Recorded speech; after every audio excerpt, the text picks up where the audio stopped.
Good morning, my name is Lisa White and I'm the Health Promotion Manager. Welcome to Coffee Break, 10 o'clock, May 7th. I'm hoping all of you can hear me. That's usually the first thing I check, is to make sure if there's anybody out there in Ghost Town, if you can hear me. Kenny, can you check to see if there's anybody there and if they can hear me? If not, I'm just going to carry on, and if Edith, you can hear me good? Thanks, Edith.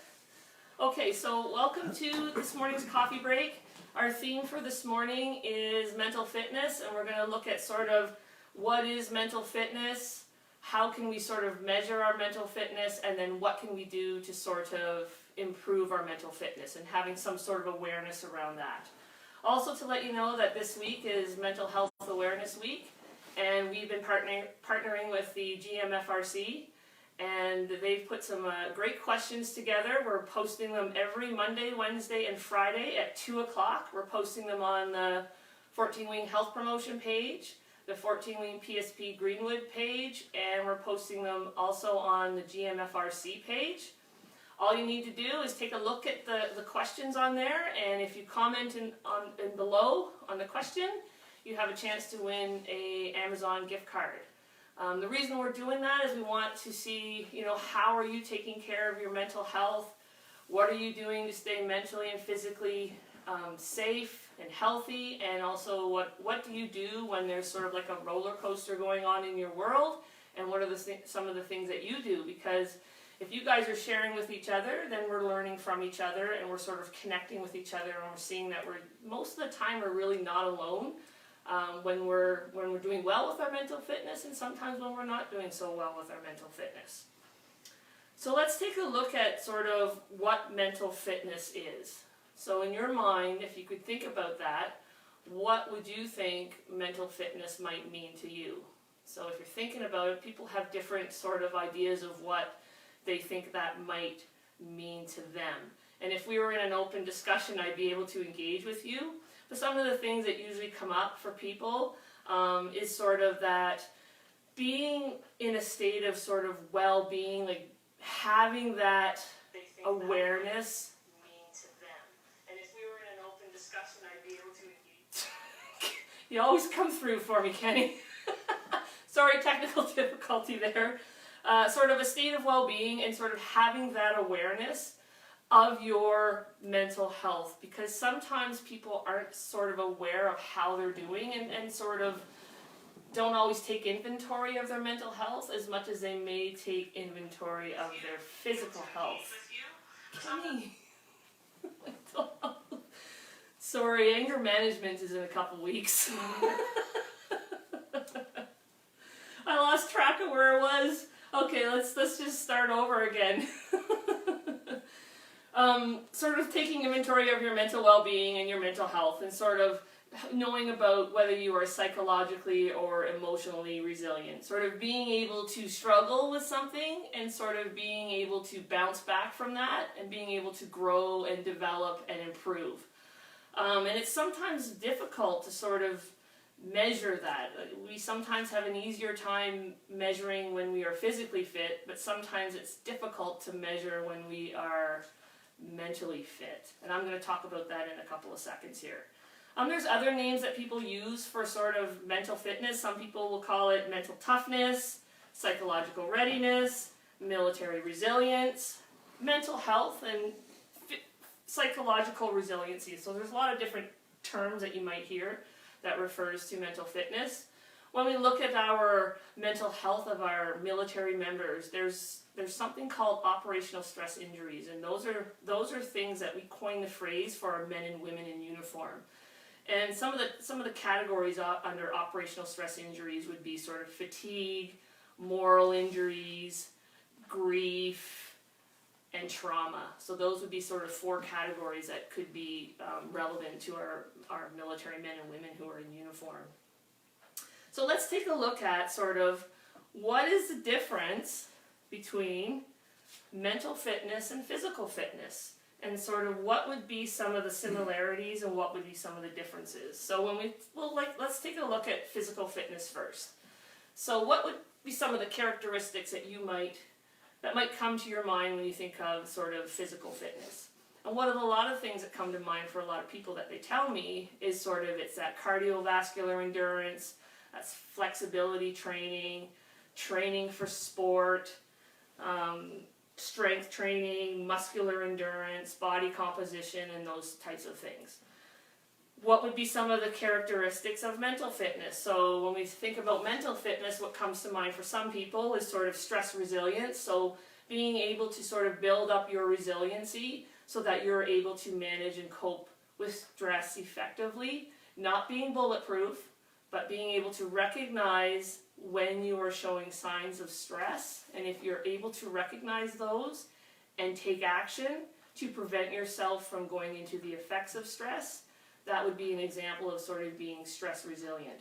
And also building up your health, building up your thought process, and knowing where the resources are for you and your family. That's part of stress resilience. Being able to focus your attention and concentrate. And I think for myself, and maybe for yourself, when I get overwhelmed or when I feel stress is sort of taking over a little bit, I do have trouble with my attention span. I have a little bit of trouble anyway, but I have a bit more trouble when I'm under a lot of stress and strain, and I really have a hard time concentrating. Even last night I was working and I was thinking about my mom at the same time, and I kept flipping back and forth to concentrating on work and concentrating on my mom. So I was and then I was writing things down, and then I was thinking of her, and I wasn't paying attention to what I was writing down. So even though I was working, I wasn't absorbing or concentrating on the material that I was doing. Confidence is another piece of that, and having self-confidence, your self-esteem.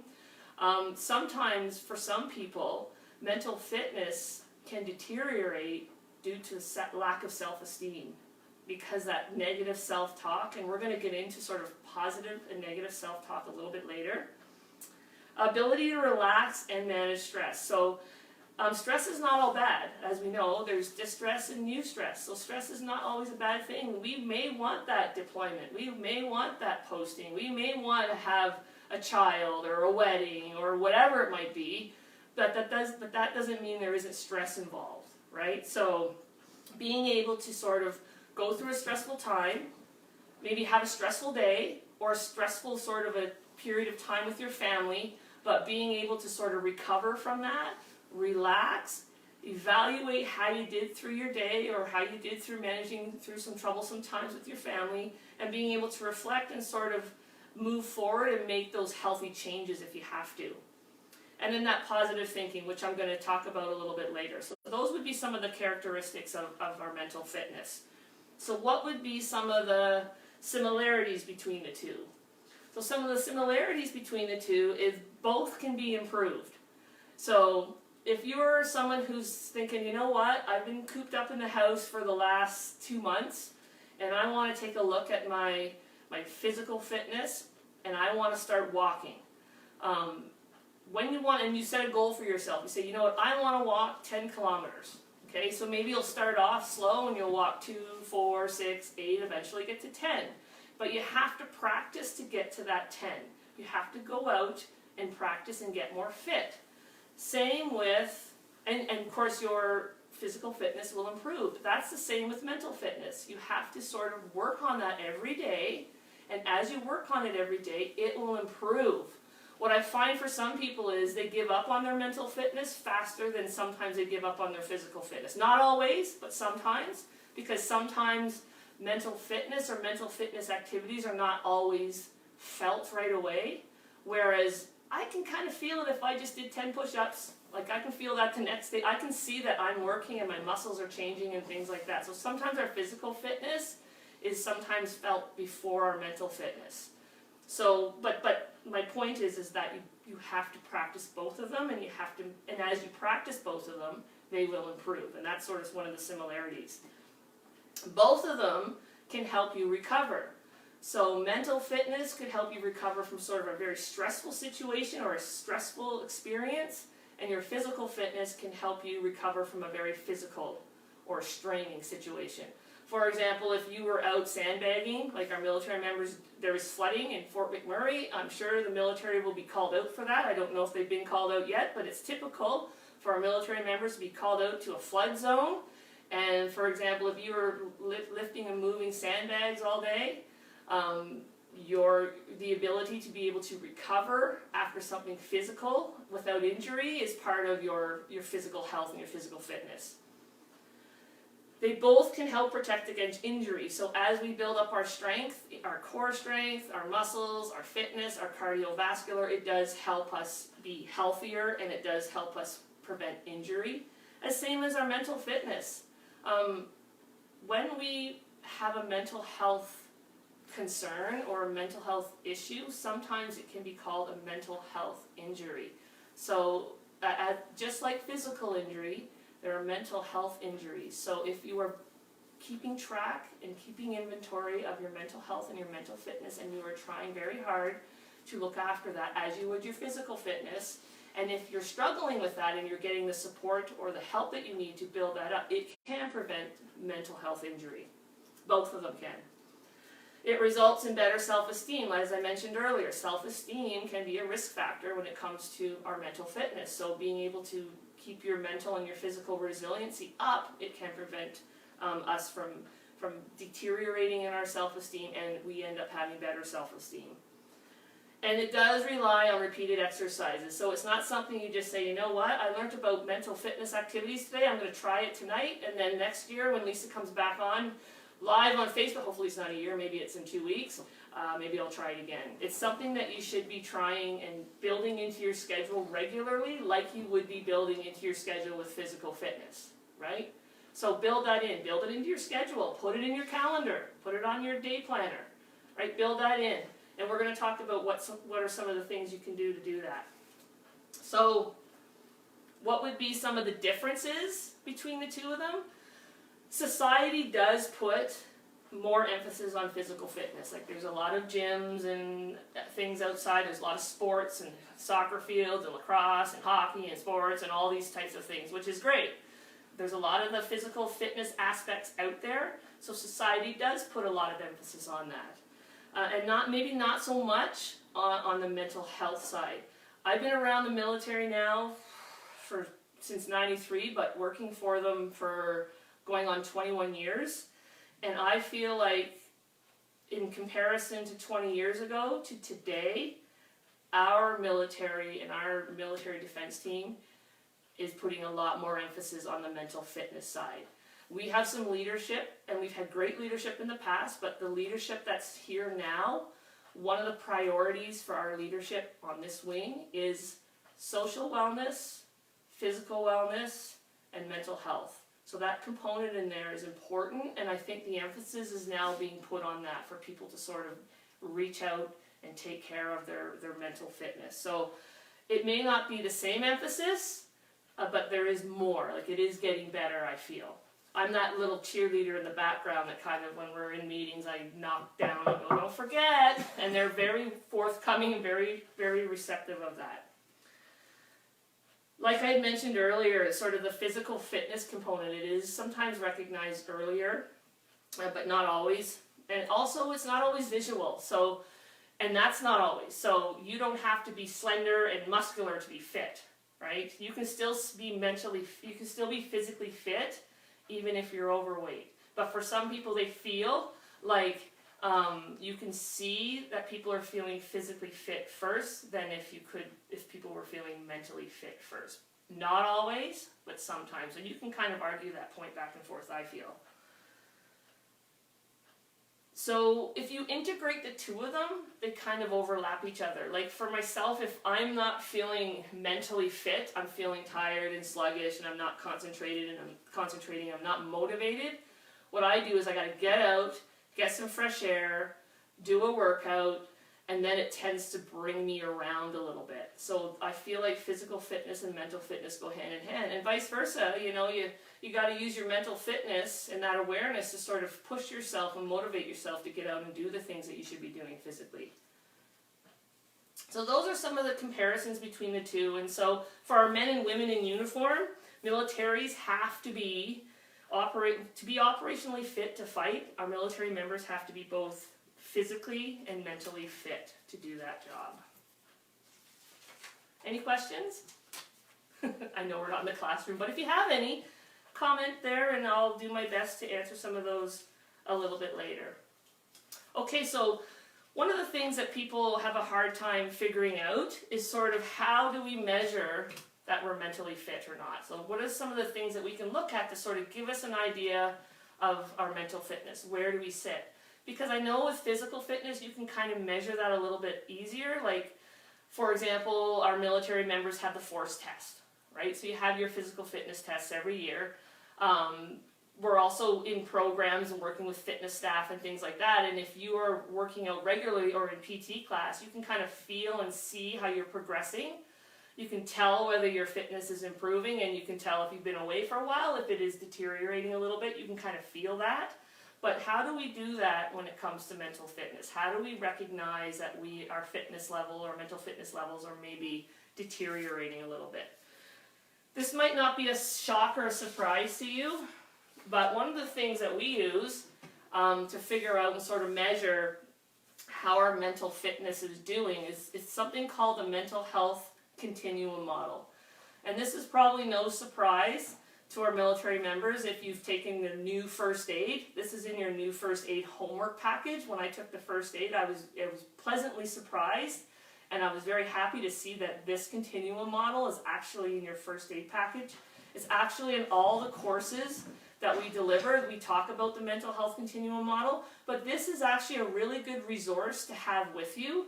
I know I'm going to talk about the different areas, but if you would like a copy of this at the end, let me know. I will email you this, because I feel like this is a real good way to take inventory of yourself. And this mental health continuum model, it's not based on clinical research.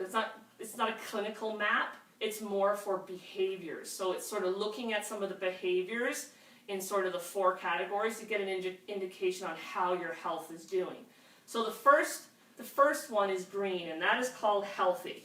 And as you can see too above, up in here when you see that arrow, it's just showing you that it's not fluent. Like, it's not very cut. I know that the diagram is cut and dry, like green, yellow, orange, and red, but up above, what it's saying is that you can be milked and move back and forth within this continuum model, and it's not, you could be in and out of the different colors, and it could be in green and one in yellow, and you can kind of be in and out of the different colors, right? But it's sort of a good way to sort of see how you're doing. So in the first one, if we're healthy, normally we would sort of have a good mood. We'd have a normal mood. The fluctuations would be normal, right? Not to the point where they're high, low, or too many highs and too many lows, and sort of it's more fluent. So it's a fluctuation as we normally would go through our day.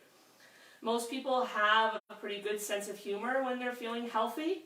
One of the things that I can tell for myself is I feel like I have a good sense of humor. I like to laugh and I try to joke. They don't always go off well, but I feel like I have a good sense of humor, and that is one of the things that I look for myself. If my sense of humor and my gaffe factor is not the same, I use that as an indicator for me to say that maybe I'm moving into a different color.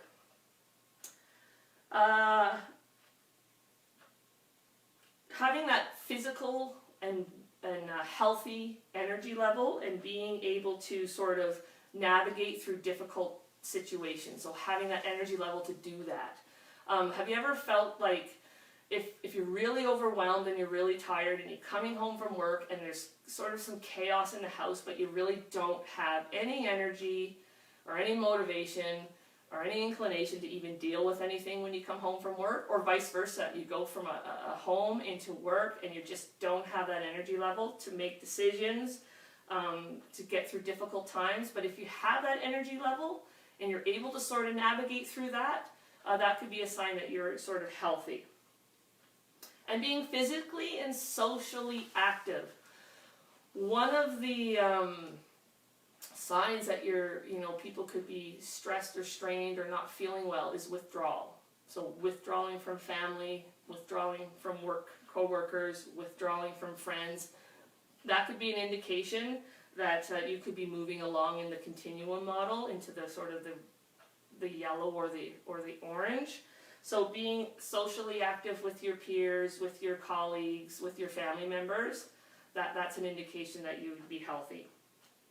And then sort of looking at your substance consumption. So looking at alcohol, drugs, gaming, gambling, cannabis, the list is endless when it comes to sort of those types of things. So having either no or sort of that limited use of those substances and being able to sort of recognize the warning flags if you feel like you're overusing in one of those categories.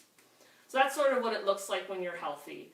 And then moving on into sort of reacting. And this, in the reacting phase, that is sort of typical for a lot of people. Like, for example, your check engine light comes on the next morning and your car doesn't start and you're trying to get to work.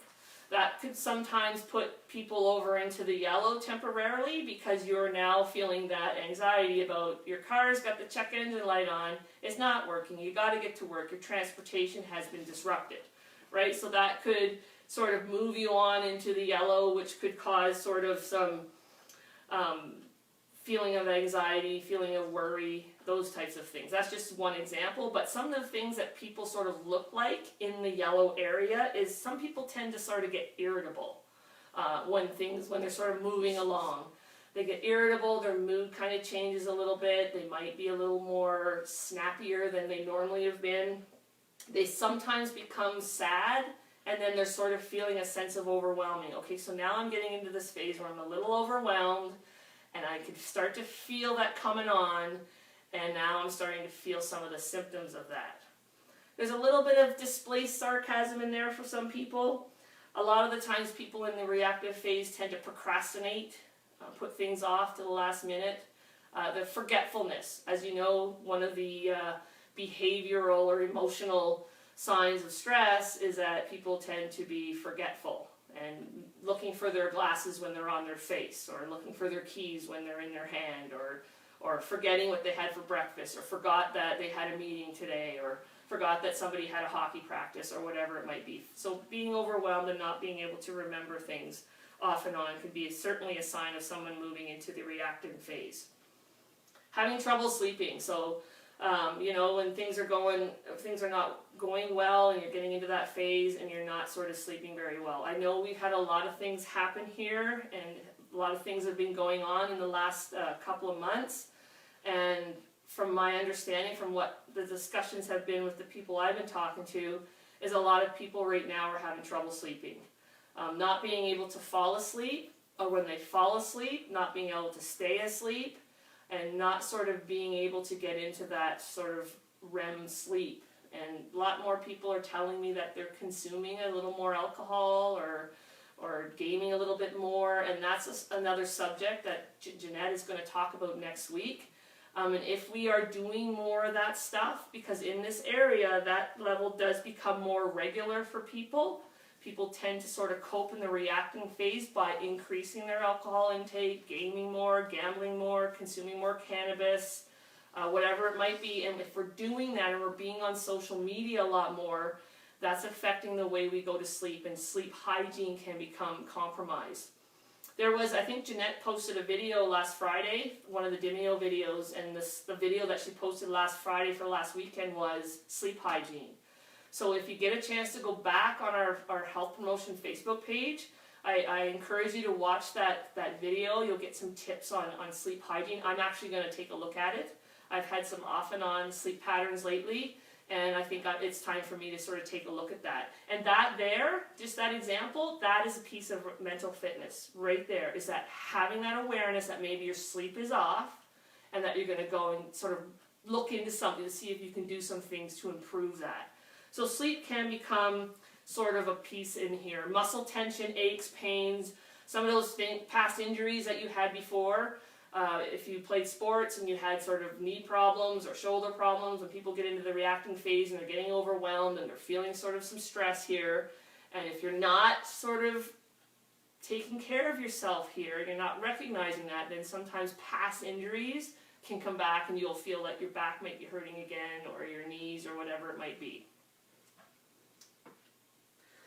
Having more headaches, having low energy, and again I mentioned the substance piece. So those are some of the few points that you would notice if you were reacting. Okay. Now here in this piece, if you don't recognize that you're in here and you don't stop and take inventory and don't stop and take a look at that and sort of take care of those things, whether you can do them on your own or whether you need friends, family, or some other resources to sort of help you with that. If you don't take care of that, and your mental fitness is not improving or it's deteriorating, that's where we don't grow and move forward. Here is where we get stuck, and we move into that orange sort of injured zone here. When we get into the injured zone, things start to enhance and things start to have more consequences, whether they're relationship consequences, health consequences, performance consequences, or chain of command consequences in this area. So this is the area we want to not get ourselves into. But the good news is if you get into this area, if you get into the orange, you can take care of yourself and move yourself back into the green. That is why this arrow is here, because wherever you sit on this mental health continuum model, you can always get back to the green if you take action. And that was the first thing I talked about in the first video that I gave to you guys, was the ACT principle. Accept, create a plan, and take charge. So that's the piece there. We can sit and know and see where we are, but the big part of it is actually doing something about it. Okay? But this is going to help you sort of recognize that. So what are we looking at when we're in here? I teach the Managing Angry Moments program, okay? And so here is where, and the symptom of stress for some people is anger, okay? And anger becomes intensified when we get into that ill and injured. That can be one of the things that people see. So when we're looking at anger, we're looking at intensity of anger, the duration, and the frequency, and the consequences and the destruction associated with that. Anger is not all bad, don't get me wrong. There's good components to anger, just like there is to conflict. Anger lets us know that there's a problem. So there's constructive forms of anger and there's destructive forms of anger. And that's going to be me in 2 weeks. 2 weeks will be me talking a little bit more about anger. And there's things that we can do about that too as well. But in here, anger tends to become a problem for some people. Anxiety is another component. It's increased anxiety. People tend to sometimes, they're not quite panicking, like panic attacks, but it's going in that direction. So people are having that increased panic, anxiety, sadness, feeling of hopelessness. Their attitude tends to become a little more negative. We're going to talk about Delta Downer and Sergeant Self-Talk a little bit later. That's what I'm going to talk about at the end. But their attitude and their self-talk becomes a little more negative.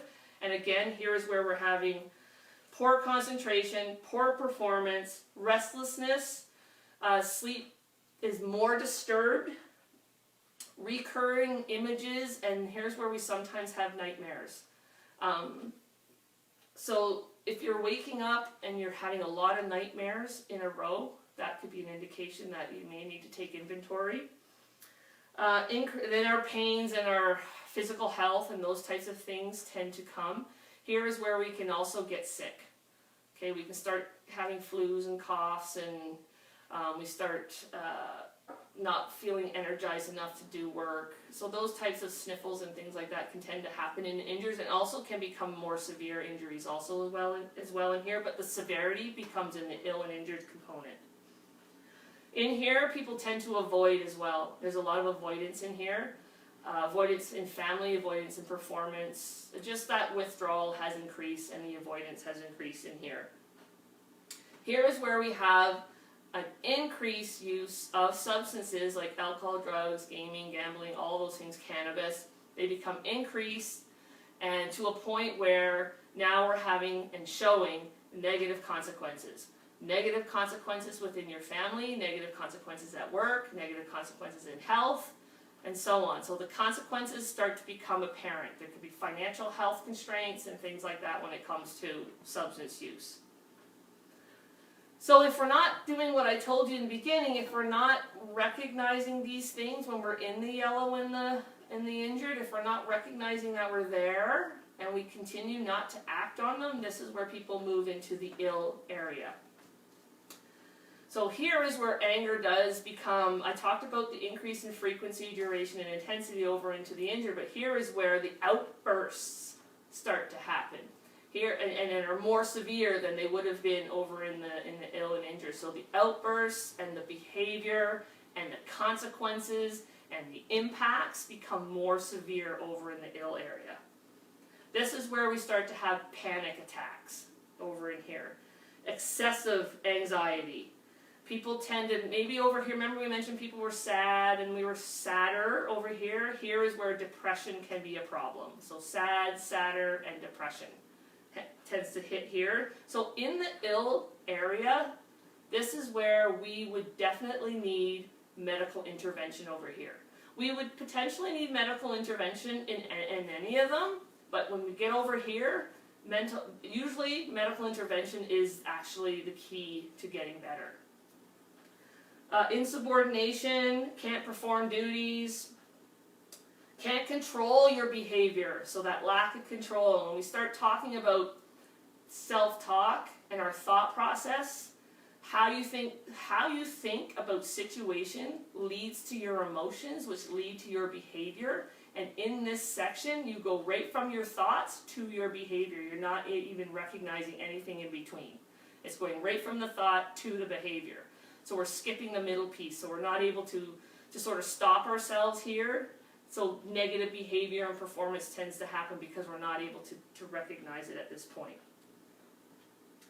Can't fall asleep, can't stay asleep. And some might say that people have sort of traits of insomnia over in the ill and injured state. So another thing too in here, if you're looking at yourself or you're looking at your friends or family members, is not answering the phone, not socializing, not engaging with other people, not going out and around other people, so that severe withdrawal that you might see. And then we start getting into the frequent gambling, gaming, alcohol, substance use, all of that. The frequent part where it becomes so severe that we can't control any of the consequences and we can't control our behavior, and the impacts for some people can be catastrophic, right? So we have the impacts are very severe over in here, whether it's a family breakdown, whether it's a breakdown in finances, your health, and so on. So I've just given you a few points from there, and I have them all here, and all these points would be in here like this, right? So they would be sitting in on this mental health continuum model just like that. And I have copies of this by email, so if you'd like a copy of this just to have with you, just to sort of take a look at, just to see where you are, your family members are, or your colleagues are, your subordinates are, your peers are, you can use this mental health continuum model to sort of take inventory of how you're doing. Coffee time.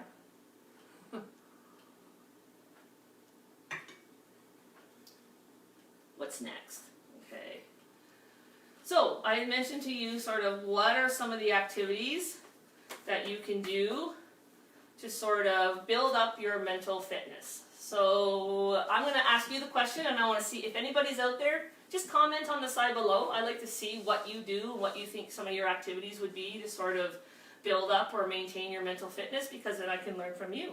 And then I'm going to give you 4 that the military community, military members use, 4 main ones that they talk about, but there's many multiple ways that you can sort of build up your mental fitness.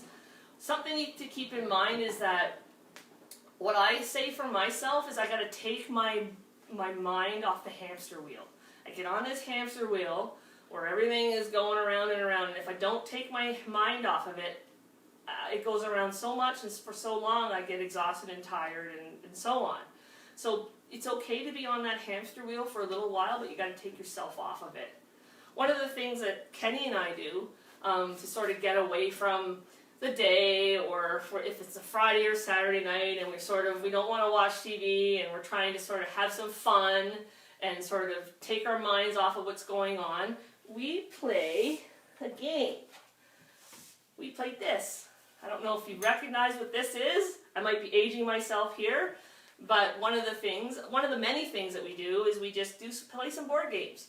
Grab a game, sit down, and play your game, have a cup of coffee, maybe a glass of wine, whatever, glass of Fireball, beer, whatever you want, and have a game of Trouble, or have a game of Yahtzee or Monopoly, or get a board game out, because you're interacting with your family members, your spouse, maybe with your kids, And it's that quality time. It's taking yourself off that hamster wheel and giving yourself a break and having some fun. So that's one of the things that you can do to sort of take your mind off your day. And that's one of the things that we like to do. And it's getting close to game night, eh, Kenny? It's soon time for me to beat you in trouble again. I mean, never mind.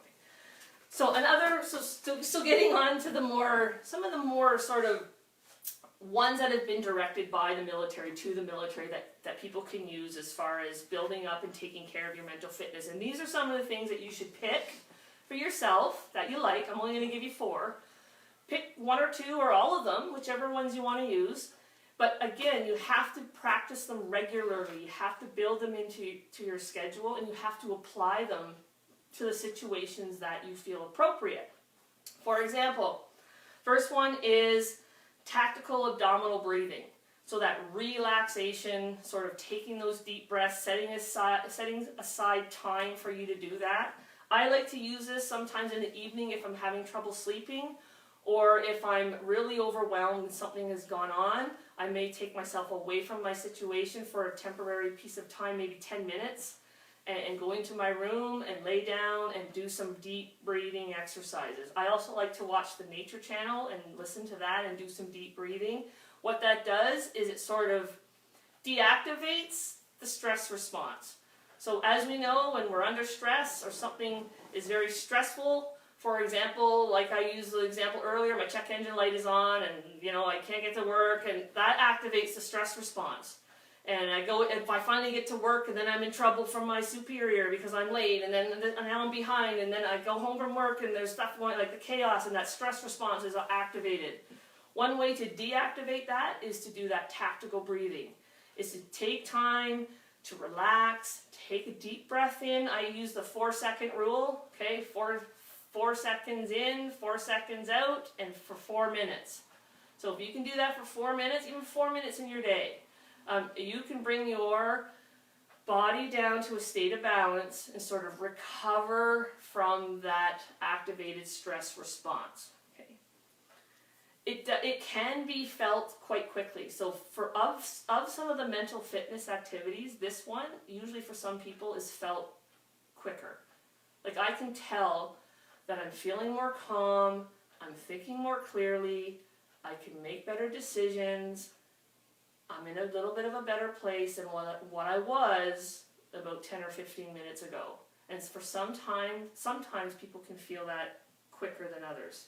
14 Wing Health Promotion says I do some meditations. Yes, so meditation is great too. And if you can focus on something and do that deep breathing, that is great. Meditation is great too as well. It does help you also get down to a physiological balance. Okay, so physiologically in the body, you come down to that state of balance. So your heart rate comes down, your blood pressure comes down, your circulation returns. Because as we know, when the stress response is activated, our heart rate goes up, our blood pressure goes up, our pupils dilate, the adrenal gland is secreting more adrenaline, there's that cortisol hormone. We know that blood is being pumped away from our hands and our feet to the brain, and so on. So those types of things tend to happen, and over time, if you're not giving that a rest, cortisol can have an impact on your health, a serious impact on your health, which can lead to decrease in our immune function.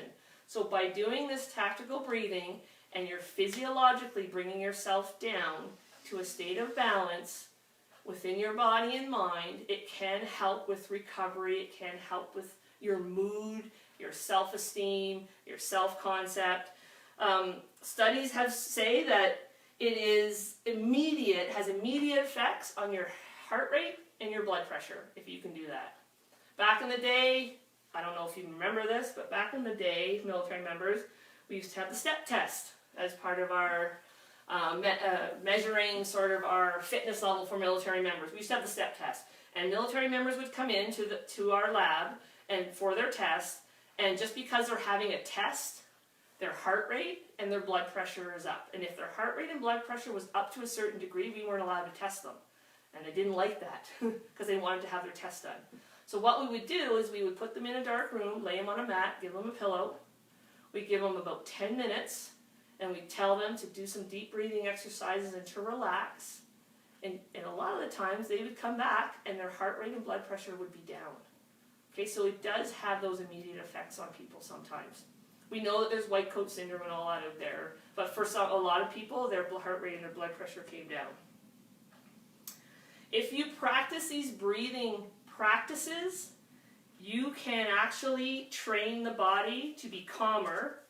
You'll have lower levels of cortisol and the stress hormone. So when elevated for long periods of time, like I said earlier, it can become dangerous. So it can have an effect on that. And I mean, I'm only giving you a few examples. There's a lot of information when it comes to tactical breathing. So I encourage you, because I only have a certain amount of time here, I encourage you to look that up and get some more information, because there's a lot of good benefits that come from the tactical breathing. I actually use this with my younger son when he had growing pains growing up, and we started it when he was around 9. And I used to go in there and get him to do deep breathing. I said, practice your breathing, and I would get him to deep breathe, and that was one of the ways that he would reduce pain. So that tactical breathing does have an impact on pain, chronic pain for some people. So that pain relief is also a component of this. And it worked for him, and he's 23 now. And when he gets overwhelmed and he gets stressed, his symptom of that is usually anger. Today, if I mention that to him, he remembers that, because I kind of trained him to do that. So today, as a 22-year-old, he remembers that he has to go and practice that. So I think that's kind of cool that he remembered that. Mindfulness and situational awareness. We've been talking about this. Jeanette's been on there with her mindfulness videos. I talked about this before, so I'll go through this one quickly. But mindfulness, in the military community, we sometimes call that situational awareness. So it's actually bringing your attention to the present, moment to moment, on purpose and by your own decision. So if you're out there and you're watching, make that mindful decision that for the next, I got about 10 minutes left, for the next 10 minutes, you're going to be mindful and you're going to think about only what I'm telling you, or we're going to have a little chat here, you and I together. Right? So you're just going to stay in that moment. Paying attention on purpose. I use mindfulness a lot because I tend to get on that hamster wheel, right? So if your thinking is overlapping itself and you're kind of on that hamster wheel, if you can just decide to be mindful, that hamster wheel can stop and you'll have little compartments on it. Compartments. So the compartments all are rolling together. They're now one at a time, like a little bit at a time, you know, like it's the morning, it's my emails, it's my chain of command, it's my teaching, it's my this, it's my that, and you're kind of going through the compartments of your wheel and being more mindful in those compartments and making that decision to do that. Sometimes when we're being mindful and it's moment to moment, I build in a transition component when I'm trying to be mindful. Like I'm going to actually build that into my day. Like I'm going to be mindful for this amount of time, and then I'm going to have a transition period to sort of give myself a break, and then I'm going to go back into being mindful in this other piece. And then I'm going to give myself up. So having that transition period in there, if you have the time to do that, can help you. This is really good for flight safety as well. There's no room for mistakes when it comes to flight safety. So we know that for those people working on aircraft or any other job, whether it's working in the tower or whatever it might be, we know that we have to, if we've got a lot of family things going on, we've got a lot of things we're thinking about over here, we've got a lot of work to do, but an aurora needs to be fixed, and it needs to be fixed now because it's going somewhere. I, as a tech, have to make that decision that for the next amount of time that I'm working on that aircraft, that I'm being mindful. So that gives yourself permission to not have to think about everything else. It can clear the mind, your attention span is a little more clear, and you can concentrate and probably be more accurate. It also provides an antidote to living unconsciously or being on autopilot. Again, it can improve immune function and produces brain changes that enable effective handling of emotions under stress. And it increases immune function because if we can be mindful from moment to moment, okay, that can decrease the stress response a little bit now. And if we're lowering our stress response, we are protecting our immune function, and that is why being mindful can sort of help with that immune function.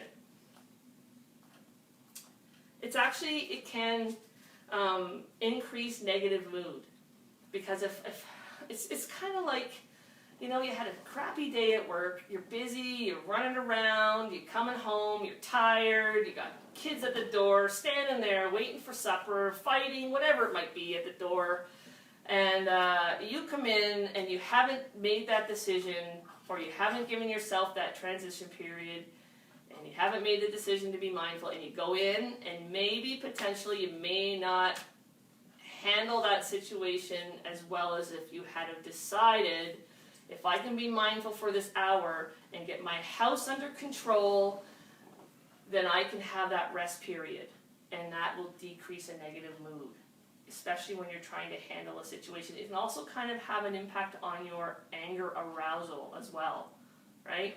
And you can kind of be aware of that, your triggers and your escalation, and say, okay, I gotta work on this right now, be mindful. I want to de-escalate so I can handle the situation, so that later on when things settle, I can recover from that.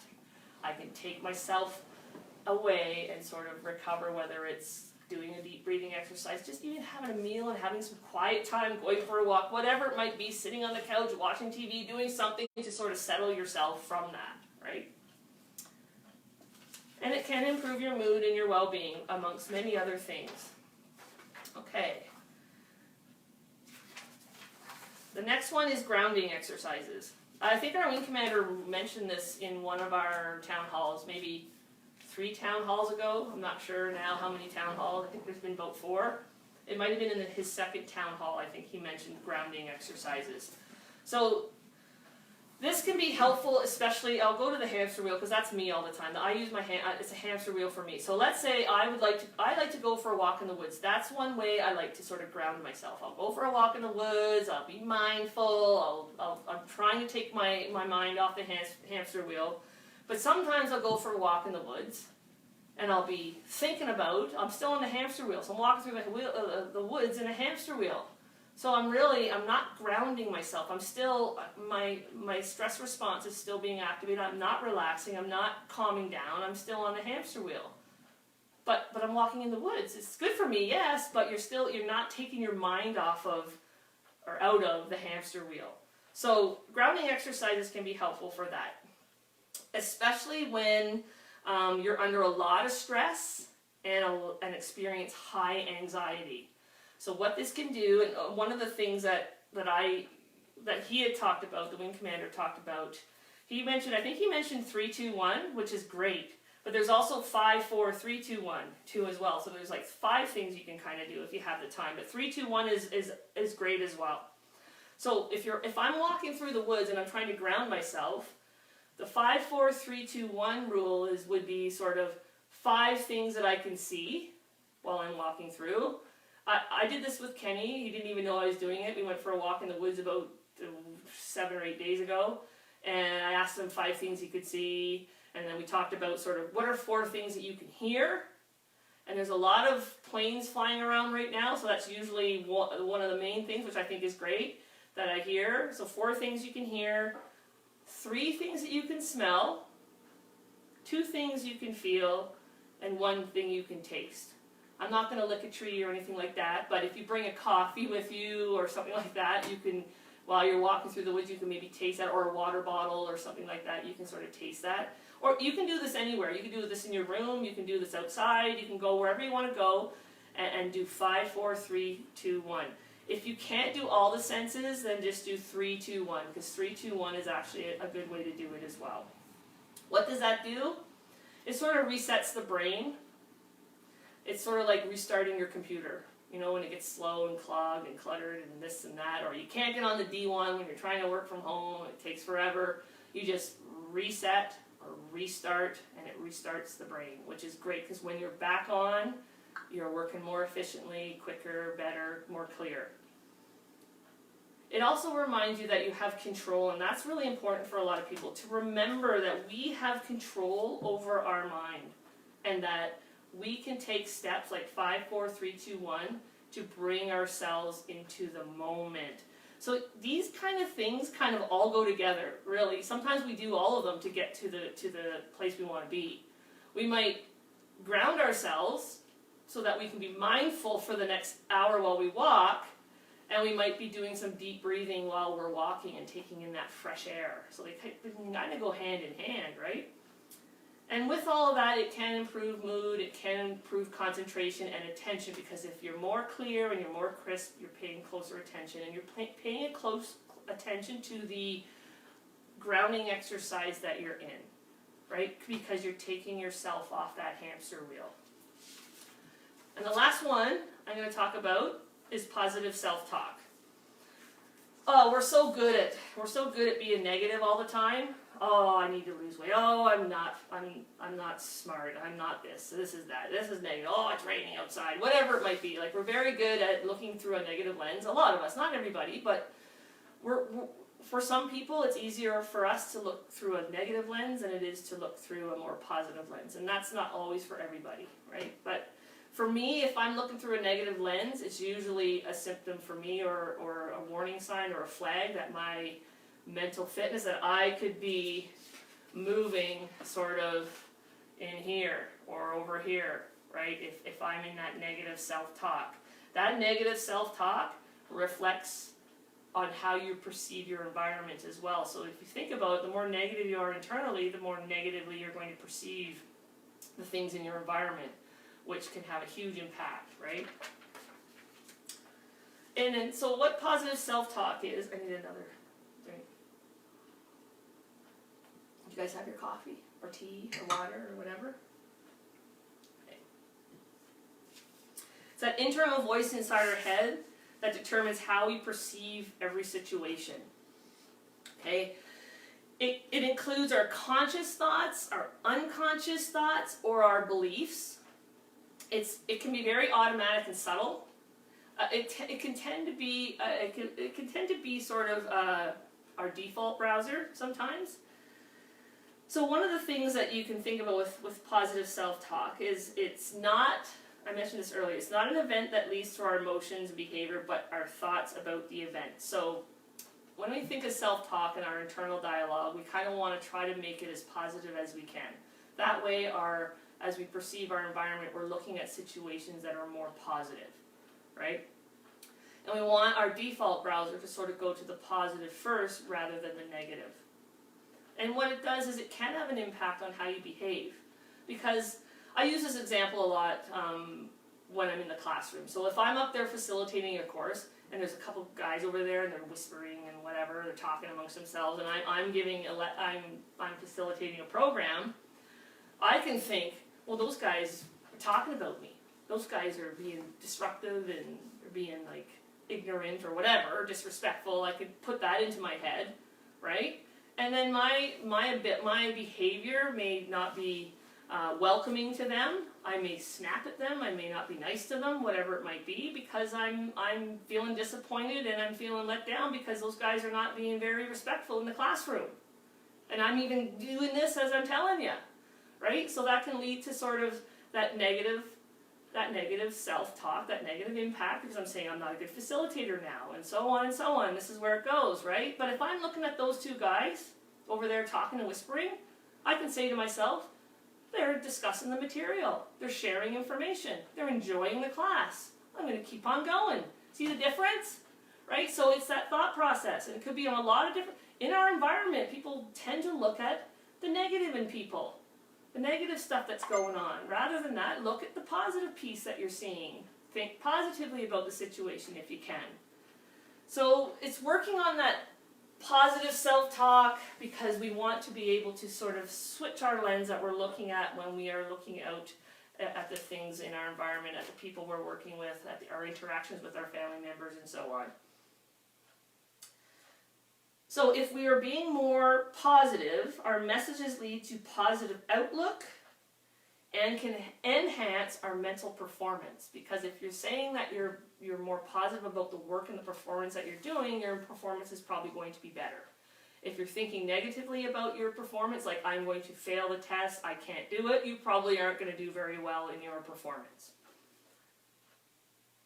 And when we're thinking positively, or our positive self-talk is well, and it's positive, it's good, we also tend to have, we create realistic expectations, and we are able to set realistic goals. So our positive self-talk can help with that. So what can we do to improve our positive self-talk? Well, you can work with professionals if you want to. You can look it up if you want, but some of the things that we talk about here is sort of, you could take daily notes for yourself. So it could be moment to moment, it could be task to task, or it could be at the end of the day, or when you wake up in the morning, or before you go to bed. You're sort of writing down or journaling some positive things about your day and some positive things about yourself. Okay, writing those things down.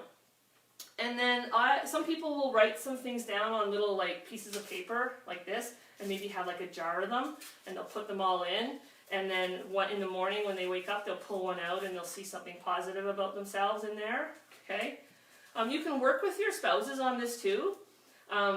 You can ask them to write down some positive things that they think about you, and you can write some positive things you think about them, and you can exchange that with each other, and that can sort of give you a little bit of a boost. But what I like to use, I might be dating myself, but I don't know if you've ever worked with any of these before. I mean, I haven't used one of these since grade 6, I don't think.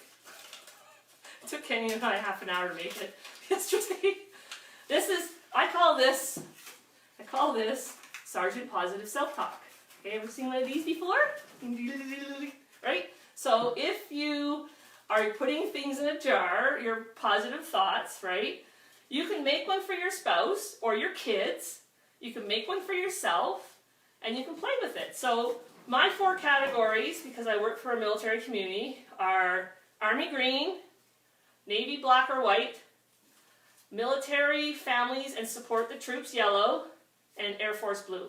Okay, so we're going to practice this. I'm going to show you how. I made this one for me. Okay, I made this one for me. Okay, so I'm going to pick, because I think our VIPs right now should be our military families, I'm going to pick Military Families and Support the Troop Yellow. And I'm not going to do all of it, so I'm going to go YELLOW. What number should I pick? 1, 6, 5, or 2? Anybody? Wait too long, I'm going to pick my own. 1, 5, 6, or 2? Okay, there's nobody there. I'm going to pick 2. 1, 2. 5, 6, 2, or 1. I'm going to pick 5. 1, 2, 3, 4, 5. What number will I pick? 4. I am caring. Okay, so good for me, caring. So put a smile on your face. I'll do one more. Okay, I'll do another one. I'll do Air Force Blue, because we're on Air Force Blue. BLUE. 7. 1, 2, 3, 4, 5, 6, 7. 14 wing promotion says 2. 2, 1, 2. The last one I'll pick is 6. I have a great smile. Oh, now I'm blushing. See the impact? So if you can get Sergeant Self-Talk here, Sergeant Positive Self-Talk, I call it that because it's based on a military community. I like to use that, and I might make one for Kenny, and he can make one for me, or my kids. Okay, so that's it for some of the content today, but what I'd like to leave you with before I go, again, is sort of some resources. I know I've been doing resources a lot. I am going to focus my attention today more so on our military families. They would be our guests of honors today. They have been going through sort of a tough time in the last little while, and I dedicate sort of this briefing to all members of 14 Wing, but I'm making the VIP list our military families. Our military families, and this is part of what the MFRC had mentioned on their Facebook. Our military families and community, their schedules are decided for them. A lot of stress can have a negative impact on their mental health and the military families. But our military families are some of the most resilient families in Canada. So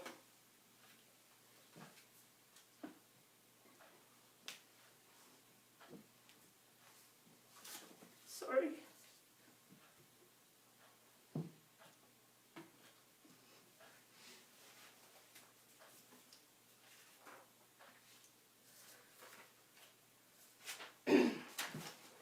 So, mental fitness. Bring yourself together.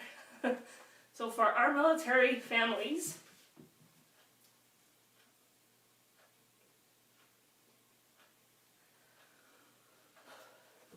who are looking for support, last night our social workers at the GMFRC actually put a segment on for self-care. Military families, look to your GMFRC, look to your Military Family Resource Center, and you can find them at gmfrcmentalhealth@gmail.com, or you can locate them at your duty ops at 902-765-1494, local 5457. You can find them at the Family Information Line, 24/7 service, and this would be 1-800-866-4546. There's also the Kids Helpline, the Crisis Text Line for Children, and the Nova Scotia Mental Health Crisis Line. And again, if you don't have this pamphlet, okay, I've shown this to you multiple times, let me know. It is on I can email it to you. But if you go to the GMFRC Facebook page, all you gotta do is put that in the top. If you can go there, they have those numbers that I just mentioned to you pinned to the top of their website. It's also on our website as well. You can go there and you can find them there. And the last couple that I'll bring to you would be, and I brought these to you before, would be CAF map. This is for military members. Okay, I mentioned to you this in the resource piece. And if you want to find out more about resources, I do have like a 3-minute clip. And then we have our EAP for our civilian NPF employees. And this is also for our public servants as well. Thank you for sticking with me. I got through it. I want to thank you for coming today and spending, I don't know how long I've been here, 45 minutes maybe, an hour, 30 minutes, I'm not sure. Thanks for being here with me. I appreciate you coming out. If you have any questions, don't hesitate to reach out to us on our website or our Facebook page. Next week, Jeanette will be coming to you. She'll be talking about some healthy tips of consumption for alcohol, drugs, gaming, gambling during COVID-19. So she's going to have a conversation with you about that. And then a week after that, I'll be here talking about anger management. But before then, we have Health Promotion has their national webinars going weekly. So if you go to the cafconnection.ca website, you can go on there and they're live. You can watch them and you can go and watch the recorded videos as well. Jeanette's going to give you a recorded video every Friday.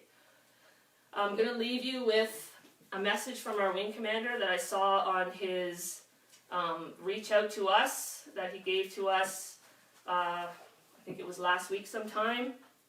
Stand together, fight together, grieve together, operate as one. Thank you.